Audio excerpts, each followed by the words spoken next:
Yeah, you're lucky it's a hardtop because the retractables are nothing but problems.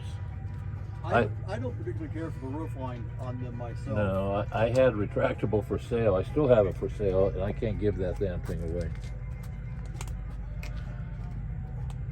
Guess that Pantera.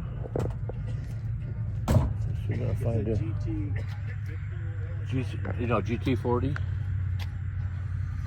Nobody would come out there. Yeah, that's a nice one too. Okay, here we go.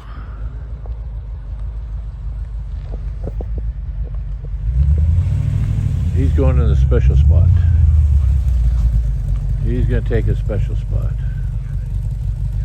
Yeah, it'll be packed inside there. Well, inside where? We'll go up here and you park in front of the hangars. That's where the show's at. What are these people doing here? Waiting for the gates to open. Yeah. So This here is after it was kind of already been soda blasted and put back together and stuff on its way to the body shop to be finished up. But it was, like I say, in really, really rough shape. So is a cosmetic restoration. It wasn't a frame off, or they took it off the frame. No. But I mean, a car like this, that's all you need. This car lasts 200 years.